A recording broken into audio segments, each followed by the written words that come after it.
आज से हम एक नया चैप्टर शुरू करेंगे, हेरोन्स फॉर्मूला। क्लास 9th की जो एनसीईआरटी की न्यू बुक है उसमें चैप्टर नंबर 10 है और जो पुरानी बुक है एनसीईआरटी की उसमें चैप्टर नंबर 12 है। ठीक है, तो इस वीडियो में हम इस चैप्टर का पूरा इंट्रोडक्शन समझेंगे। तो सबसे पहले समझते हैं कि हेरोन्स फॉर्मूला यूज कहाँ होता है। तो देखिए, हेरोन्स फॉर्मूला यूज होता है ट्रायंगल के एरिया निकालने के लिए। ठीक है, अब आप सोचेंगे कि एरिया ऑफ ट्रायंगल तो हमने पहले भी पढ़ा है। तो जैसा कि आपने पहले पढ़ा होगा कि एरिया ऑफ ट्रायंगल क्या होता है, हाफ बेस इंटू हाइट। अब देखिए, मैंने आपको यहाँ समझाने के लिए 4 ट्रायंगल बना दिए हैं। ठीक है, एरिया ऑफ ट्रायंगल आप जानते हैं कैसे निकालते हैं। अब यहाँ इन चारों केसेस से समझने की कोशिश करते हैं कि एरिया कैसे निकालते हैं और हम कहाँ हेरोन्स फॉर्मूला का यूज करते हैं। ठीक है, देखिए यहाँ पर एक मैंने ट्रायंगल दिया, ठीक है, जिसकी जो बेस है उसको मैंने मान लेता हूँ बी, ये बेस है, और जो इसकी जो हाइट है इसको मान लिया मैंने एच। ठीक है, हाइट क्या होती है, हाइट और बेस हमेशा 90 डिग्री बनाते हैं। तो ये पूरी साइड बेस है और ये हाइट है। तो मैं अगर इसका एरिया की बात करूं तो एरिया क्या होगा इसका, half base into height. Suppose यहां पर सपोज अगर बेस की वैल्यू दे रखी है 6 और हाइट जो दिया हमने यहां पर दिया सपोज 3, तो एरिया कितना आ जाएगा, area equal to half 6 into 3। ठीक है, 2 से 6 को कैंसिल आउट कर दो, 2 3 या 6, तो 3 3 या 9, 9 स्क्वायर यूनिट। अगर सब ये सेंटीमीटर में है, सपोज मैं यहाँ सेंटीमीटर में ले लेता हूँ, तो 9 सेंटीमीटर स्क्वायर या स्क्वायर सेंटीमीटर इसका एरिया आ जाएगा। सेकंड केस देखते हैं, अगर ये ट्रायंगल इस तरह का है, यानी एक ही राइट एंगल ट्रायंगल है, यहाँ पे 90 डिग्री बनना है ना, तो बेस और परपेंडिकुलर या बेस और हाइट ये मानेंगे, ये बेस मान लो, इसको हाइट मान लो। ठीक है, 90 डिग्री इनके बीच में बन रहा है। सपोज ये दे रखा है 3 और ये दे रखा है 4, तो इसका एरिया आप आसानी से निकाल देंगे। यही फॉर्मूला लगा के, कौन सा, जो यहाँ लगा है या फिर जो ये लिखा है हाफ बेस इंटू हाइट, तो हाफ 3 इंटू 4। आराम से यहाँ पर 2 से इसको कैंसिल किया, आराम से इन दोनों को कैंसिल आउट कर दिया, 2 2 या 4, तो आंसर कितना आ गया 3 इंटू 2 यानी 6 सेंटीमीटर स्क्वायर, अगर हम ये सेंटीमीटर में लेते हैं तो। ठीक है, तीसरा केस ये आपको जानना बहुत जरूरी है। देखिए यहाँ पर दे रखा है एक ट्रायंगल, यहाँ पर तीनों साइड ए यानी ये एक इक्विलेटरल ट्रायंगल है और इक्विलेटरल ट्रायंगल का हमारा जो एरिया होता है वो क्या होता है, √3/4 ए स्क्वायर यानी साइड स्क्वायर। ठीक है, आप यहाँ पे जो साइड थी ए थी, तो मैंने यहाँ ए स्क्वायर लिख दिया, और आप इसको ऐसे भी लिख सकते हैं, √3/4 इंटू साइड का स्क्वायर, जो भी साइड होगी उसका स्क्वायर करना और √3/4 से मल्टीप्लाई करना है। तो देखिए, ये जो 3 केस हमने पढ़े इनसे आप फैमिलियर हैं, ठीक, किस तरह से एरिया निकालना है। ठीक है, अब ये जो चौथा केस लिया है हमने, यहाँ पर किसी ट्रायंगल में देखिए ए बी सी, ये तीनों साइड अलग अलग हैं और कोई यहाँ पे 90 डिग्री या फिर कोई हाइट यहाँ पे नहीं दे रखी है, तब हम एरिया कैसे निकालेंगे। तब देखिए नाम आता है किसका, हेरोन्स के फॉर्मूला का। यानी हेरोन जो थे एक मैथमेटिशियन थे, 10th AD में एक मैथमेटिशियन थे, उन्होंने ये फॉर्मूला दिया था, तो उन्हीं के नाम पर ये फॉर्मूला बना, हेरोन्स फॉर्मूला। ठीक है, यहाँ पर हम इस चैप्टर में यही पढ़ने वाले हैं बेसिकली कि हेरोन्स का फॉर्मूला क्या है, और हेरोन्स फॉर्मूला पे बेस्ड एप्लीकेशन या कुछ क्वेश्चंस भी करेंगे। तो देखिए, हेरोन्स फॉर्मूला का मैं आपको डायरेक्ट बताता हूँ कि फॉर्मूला क्या होता है। तो देखिए, सबसे पहले हम ए बी सी इन्हीं तीनों को जोड़ के हम सेमी पैरामीटर निकालते हैं। तो देखिए, मैं यहाँ पे पहले समझाता हूँ। हेरोन्स फॉर्मूला को जब हम यूज करते हैं सबसे पहले एस निकालते हैं। एस का मतलब सेमी पैरामीटर। देखिए, पैरामीटर क्या होता है, पैरामीटर का मतलब होता है सम ऑफ ऑल साइड्स। यहाँ पर ट्रायंगल में तीनों साइड्स का सम होगा, वो पैरामीटर कहलाएगा। यानी कि ए प्लस बी प्लस सी, ये तो पैरामीटर हुआ, लेकिन एस का मतलब सेमी यानी हाफ पैरामीटर। हाफ का मतलब यहाँ पे इसको 2 से डिवाइड कर देंगे। ठीक है, तो एस का मतलब सेमी पैरामीटर, तीनों साइड का सम हम कर लेंगे, उसको 2 से डिवाइड कर देंगे, तो ये निकल आएगा इसका सेमी पैरामीटर। ये हेरोन्स फॉर्मूला नहीं है, ध्यान दीजिए, ये हेरोन्स फॉर्मूला नहीं है। हेरोन्स फॉर्मूला होता है ये जो मैं अब लिख रहा हूँ, यानी एरिया या ए इक्वल टू रूट के अंदर एस और एस माइनस ए, एस माइनस बी, और अगले ब्रैकेट में एस माइनस सी। ये हमारा कंप्लीट हेरोन्स फॉर्मूला है। यहाँ पर एस की जो वैल्यू निकाल ली वो यहाँ पुट कर देंगे, ए बी सी जो वैल्यू यहाँ दे रखी थी ट्रायंगल में वो हम यहाँ पर पुट कर देते हैं, और इसका रूट निकाल लेंगे, तब वो क्या आता है, हेरोन्स फॉर्मूला के अकॉर्डिंग एरिया आ जाता है। मैं यहाँ पर लिख देता हूँ, एस क्या है, एस है हमारा semi parameter. Semi parameter, semi मतलब हाफ, पैरामीटर का हाफ। और ए क्या है, A B and C, A B and C are the sides of the triangle. ठीक है, अब चलिए इस फॉर्मूले पे बेस्ड एक एग्जांपल कर लेते हैं, तब आपको ज़्यादा अच्छे से क्लियर हो जाएगा। तो चलिए यहाँ पर हमने एक ट्रायंगल ले लिया जिनकी 3 साइड थी, एक साइड 8, एक 11, एक 13। ठीक है, तो अब हमें इसका एरिया पता करना है, इसका एरिया हमें पता करना है।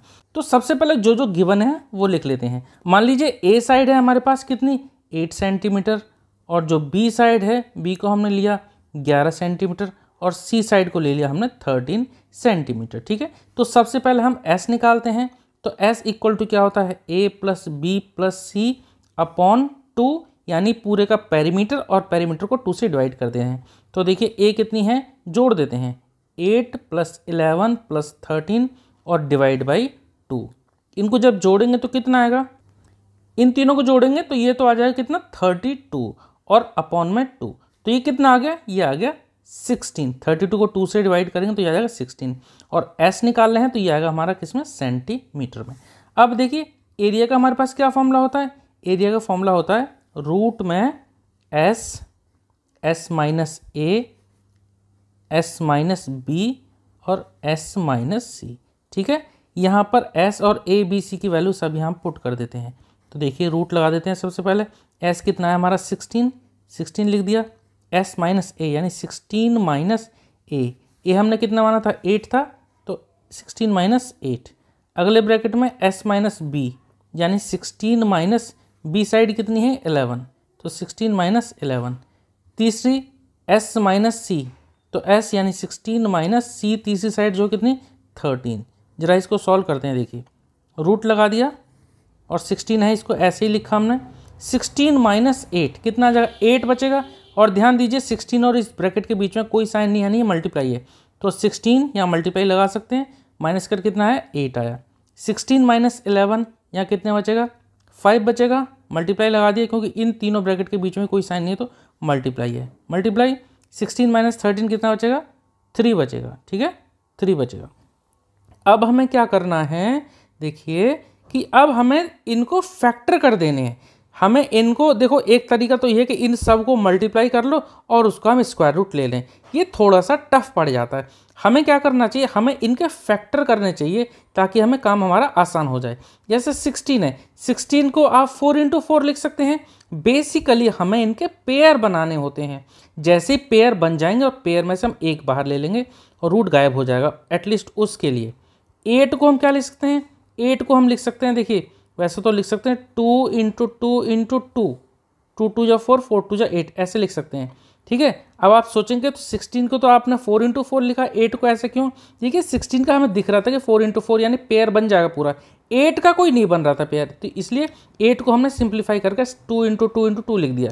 ठीक है, तो देखिए यहाँ से इसका पेयर बन गया, यहाँ से 4 का पेयर बन गया, और ये 5 और 3 अकेले हैं, इनको ऐसे ही रहने देंगे। ये प्राइम नंबर है, इनको तो और सिंप्लीफाई किया नहीं जा सकता।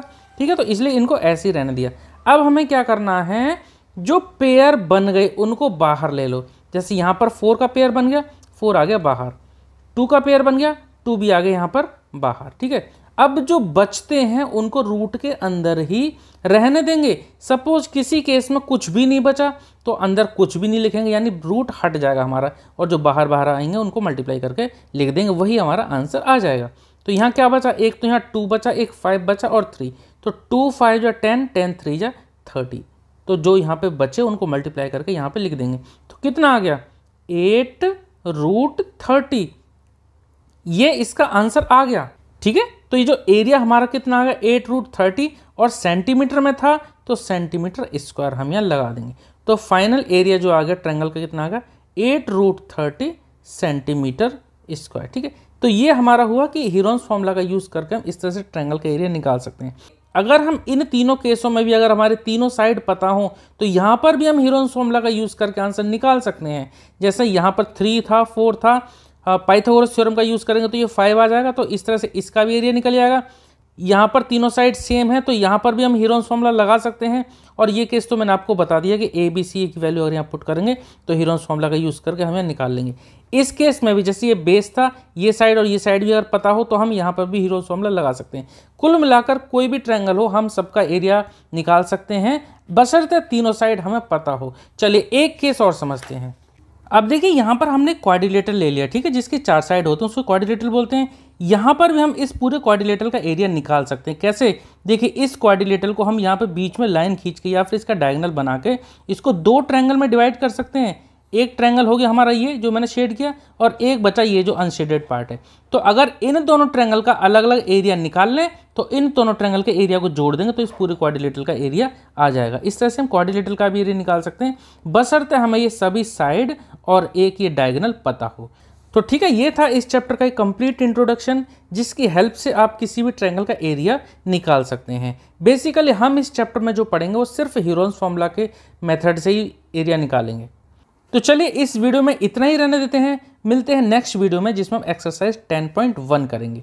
आई होप कि आपको ये सब समझ में आया होगा। अगर आपको किसी भी पॉइंट पर डाउट है तो प्लीज़ आप कमेंट सेक्शन में ज़रूर पूछना। Okay, thank you.